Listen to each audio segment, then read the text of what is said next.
আপনারা কি রিজিকটাকে হালাল পথে চাচ্ছেন না হারাম পথে? যদি হালাল পথে চান ওই অ্যামাউন্ট অফ রিজিকই পাবেন, যদি হারাম পথে চান ওই রিজিকই পাবেন, এর বাইরে যাবে না রিজিক। যাবে যাহলে সবর করেন, আল্লাহ পাক হালাল পথেই রিজিক দিবে ইনশাআল্লাহ তাআলা।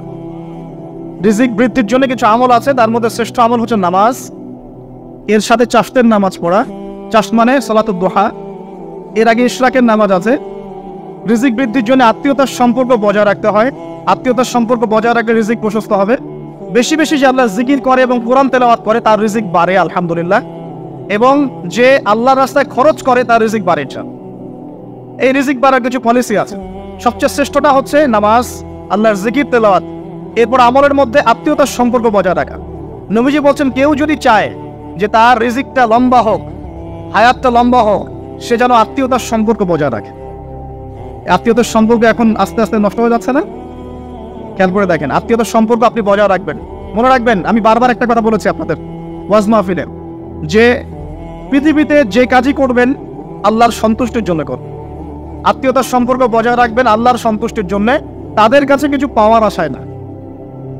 যখনই আপনি কারোর কাছে কিছু পাওয়ার আশা করবেন আপনি কষ্ট পাবেন।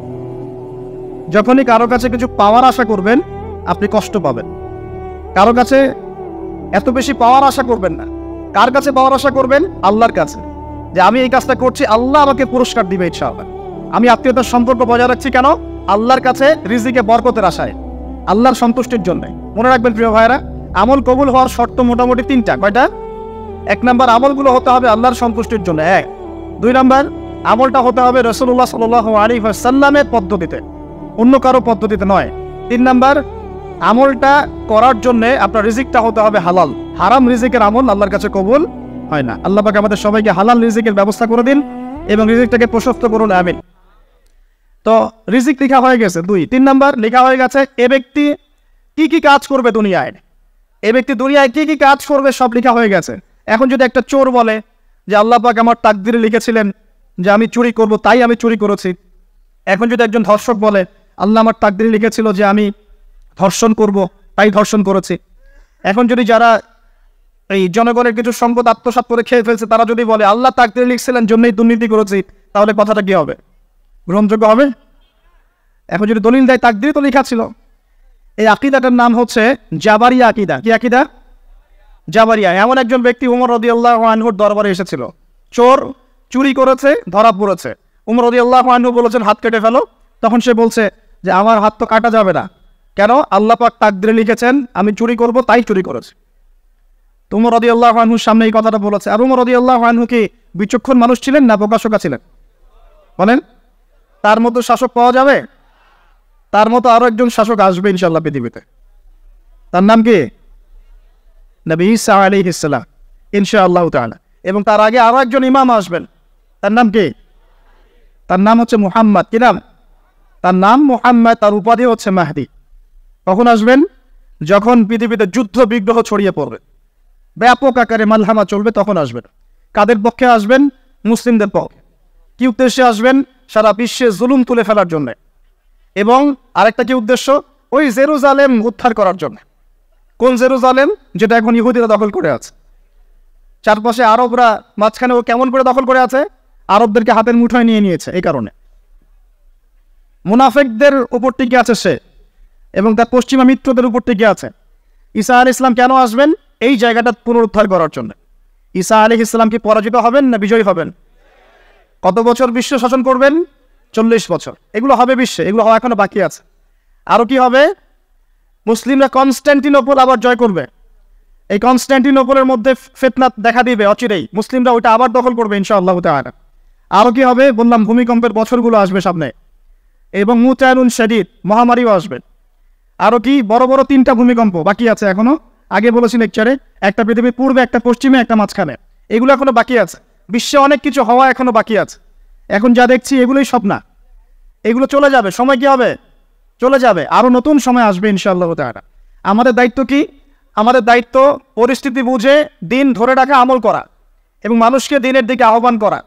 আমরা যদি দায়িত্ব পালন না করি তাহলে কি হবে? আল্লাহ পাক আমাদেরকে সরিয়ে দিয়ে নতুন কওম নিয়ে আসবেন।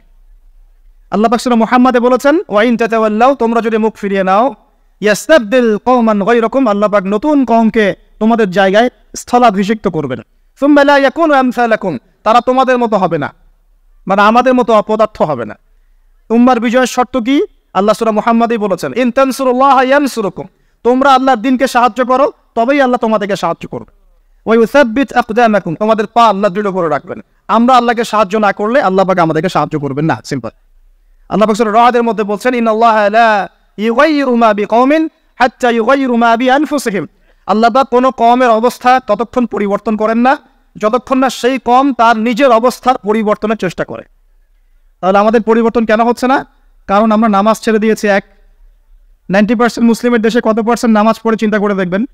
আমরা কোরআন ছেড়ে দিয়েছি।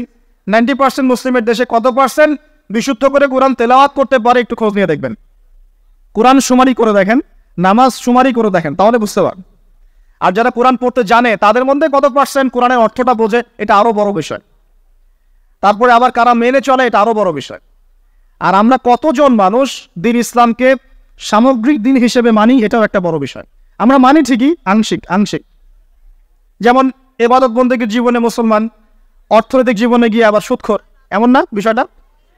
ইবাদত বন্দেগীর জীবনে আমি পাক্কা মুসলিম, কপালের সেজদার দাগ আছে মাশাআল্লাহ, দাড়ি টুপিও আছে মাশাআল্লাহ, কিন্তু ব্যবসায় গিয়ে মাপে কম দিচ্ছি না, ব্যবসায় গিয়ে আমি আরাম ভেজাল দিচ্ছি কিনা, এরকম হচ্ছে কিনা? হচ্ছে। কিন্তু সে কিন্তু মুসলিম এবং নামাজও পড়ে। তা আমাদের সমস্যা ভাই এখানেই।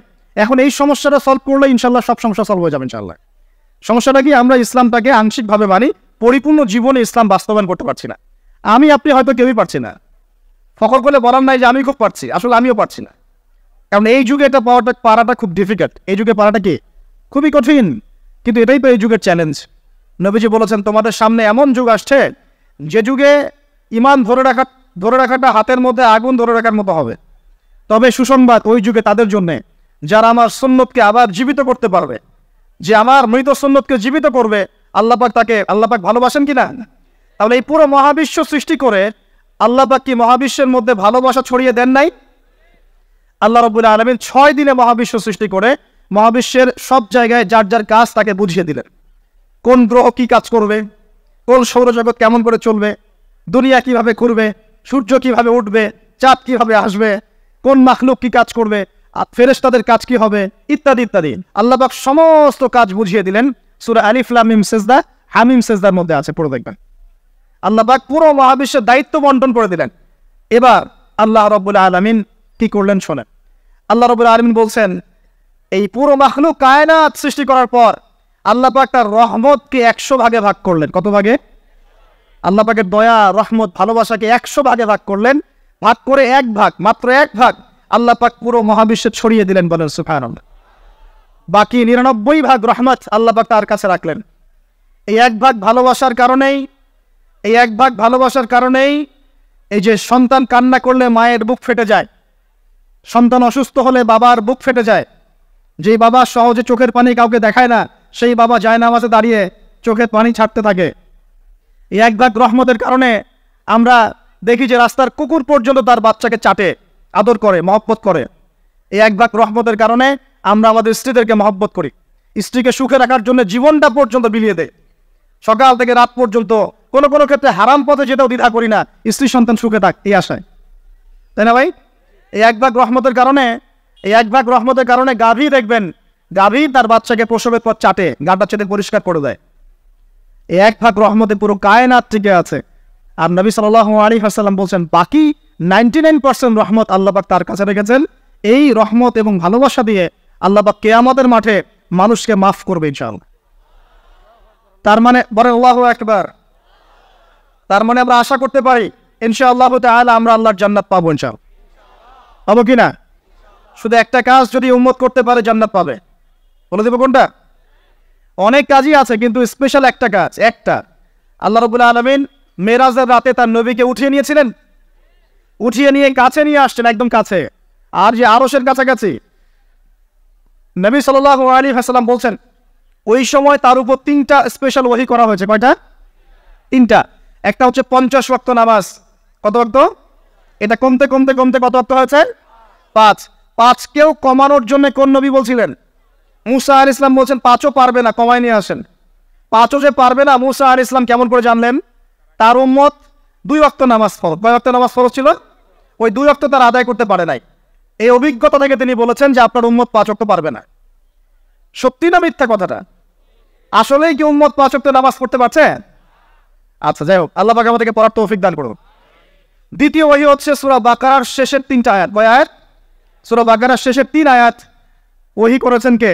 আল্লাহ রাব্বুল আলামিন। কোন ব্যক্তি যদি রাতের বেলা সূরা বাকারার শেষের 3টা আয়াত পড়ে সারা রাত ইবাদত করে নেকি পাবে ইনশাআল্লাহ। আর 3 নাম্বারটা হচ্ছে স্পেশাল, সেটা হচ্ছে আল্লাহ পাক বলেছেন, হে মুহাম্মদ সাল্লাল্লাহু আলাইহি ওয়াসাল্লাম, বলেন সাল্লাল্লাহু আলাইহি ওয়াসাল্লাম, তোমার উম্মতের কোনো ব্যক্তি যদি আসমান জমিনের সমান গোনা নিয়ে আমার সামনে দাঁড়ায়, আসমান জমিন সমান গোনা নিয়ে আমার সামনে দাঁড়ায়, কিন্তু আমার সাথে শিরকের পাপ নাই, আমার সাথে কোনো শিরকের পাপ করে নাই, ইনশাআল্লাহ আমি আল্লাহ তার সামনে আসমান জমিন সমান ক্ষমা নিয়ে হাজির হব ইনশাআল্লাহ। তার মানে আমরা যদি ইনশাআল্লাহ তাআলা শিরকের পাপ থেকে দূরে থাকতে পারি, ইনশাআল্লাহ আশা করা যায় আমরা আল্লাহর সন্তুষ্টি পাবো ইনশাআল্লাহ। এরপর আল্লাহ রাব্বুল আলামিন কি করলেন? আল্লাহ রাব্বুল আলামিন পুরো মহাবিশ্ব সৃষ্টি করে সব দায়িত্ব ভাগ করে দিলেন। ভাগ করে দেওয়ার পরে আল্লাহ পাক জান্নাত জাহান্নাম সৃষ্টি করেছেন কিনা? আচ্ছা, জান্নাত এবং জাহান্নাম কার কার জন্য সৃষ্টি করেছেন বলেন? জিন আর মানুষ। আচ্ছা, এখন জান্নাতের চেয়ে কি শান্তির কোনো জায়গা আছে? আচ্ছা, এই জান্নাত কার জন্য সৃষ্টি করেছেন? জিন আর মানুষ। আচ্ছা, তাহলে আল্লাহ পাক মানব জাতিকে ভালোবাসেন কিনা? ভালোবাসেন কিনা? আপনি যখন কাউকে ভালোবাসবেন তাকে সবচেয়ে সুন্দর গিফট দিতে চাইবেন কিনা? তার জন্য সবচেয়ে ভালোটা কিনতে চাইবেন কিনা? আল্লাহ পাক জান্নাত তৈরি করেছেন কাদের জন্য? আমাদের জন্য। তার মানে আল্লাহ পাক আমাদেরকে ভালোবাসেন কিনা? অবশ্যই বাসেন। আল্লাহ রাব্বুল আলামিন জাহান্নামও তো সৃষ্টি করেছেন। এখন যদি বলি যে তাহলে আল্লাহ পাক কি আমাদেরকে ভালোবাসেন না, জাহান্নামে কিভাবে দিবেন? উত্তরটা কি হবে তাহলে? উত্তর হচ্ছে এই যে যদি আল্লাহ না করুক কোনো ব্যক্তি জাহান্নামে যায়, তাহলে বুঝতে হবে সেই ব্যক্তি জাহান্নামে যাওয়ার যোগ্য ছিল বলেই জাহান্নামে গিয়েছে। কথা কি বুঝতে পারছেন? আর যদি কোনো ব্যক্তি জান্নাতে যায়, তাহলে বুঝতে হবে সেই ব্যক্তির উপর আল্লাহ পাক দয়া করেছেন বলেই সে জান্নাতে গিয়েছে। মানুষ তার আমল দিয়ে জান্নাতে যেতে পারবে না। আল্লাহর দয়া অনুগ্রহ দিয়ে জান্নাতে যাবে ইনশাআল্লাহ তাআলা। আল্লাহ পাক আমাদের সবাইকে সেই দয়া অর্জন করার তৌফিক দান করুন। সামনে রহমত পাওয়ার একটা সুবর্ণ সুযোগ আসছে, সেটা হলো রমজান মাস। কি মাস? রমজান মাস। আমরা দোয়া করি আল্লাহ পাক আমাদের সবাইকে সুস্থতার সাথে রমজানের সবগুলো রোজা রাখার তৌফিক দান করুন। নবীজি বলেছেন, এই মাসে যে ইবাদত করে তার গুনাহ মাফ করাতে পারলো না, তার জন্য ধ্বংস। বলি নাউজুবিল্লাহ। আমরা তো রমজান আসার আগে দুনিয়াবি প্ল্যান করছি, রমজানে কিভাবে ব্যবসায় উন্নতি করব, রমজানে কিভাবে বেশি লাভ করব। হ্যাঁ, তো রমজান মাস হচ্ছে ইবাদতের মৌসুম। আল্লাহ পাক আমাদের সবাইকে রমজান মাসে 5 ওয়াক্ত নামাজ পড়ার তৌফিক দান করুন, কোরআন তেলাওয়াত করার তৌফিক দান করুন, কোরআন বুঝে পড়ার তৌফিক দান করুন, তারাবির নামাজ জামাতে পড়ার তৌফিক দান করুন, এবং বেশি বেশি মানুষকে ইফতার করানোর তৌফিক দান করুন। যাদের যাকাত ফরজ রয়েছে, যাকাত দিচ্ছেন না, আল্লাহর ওয়াস্তে রমজান মাসে যাকাত দিয়ে দিবেন ইনশাআল্লাহ। আর আমি কিন্তু আগেই বলেছি, রমজান মাসে ভাই দ্রব্যমূল্যের দাম কিন্তু খুব চড়া ওঠানামা করবে। অতএব যাদের সামর্থ্য কম তাদের ঘরে ইফতার পৌঁছে দেওয়ার দায়িত্ব কার? যা আমাদের। যাদের সামর্থ্য আছে তারা, যারা সামর্থ্যবান নয় তাদের ঘরে ঘরে মাসের বাজার পৌঁছে দেবেন ইনশাআল্লাহ তাআলা। আল্লাহ পাক তৌফিক এনায়েত করুন বলি আমি। এবার দেখেন, আল্লাহ পাক সৃষ্টি করলেন আদম আলাইহিস সালামকে। তাকে এর আগে আল্লাহ পাক জিন জাতি সৃষ্টি করেছেন, আমি ওইদিকে যাচ্ছি না, আমি মানুষের কথা বলছি। আদম আলাইহিস সালামকে আল্লাহ পাক কেমন করে সৃষ্টি করেছেন? আল্লাহ পাক সূরা সাদের মধ্যে বলেছেন যে খলাকতু বিয়াদাই, আমি আদমকে আমার হাত দিয়ে সৃষ্টি করেছি। কি দিয়ে? হাত দিয়ে। এটা কি ভালোবাসা বহিঃ প্রকাশ নয়? আল্লাহ পাক কি আমাদেরকে ভালোবাসেন না? ভালোবাসেন। আচ্ছা, এই দুনিয়াতে যত কিছু আছে, এই দুনিয়ার আকাশ বাতাস নদী নালা পানি অক্সিজেন সবকিছু কার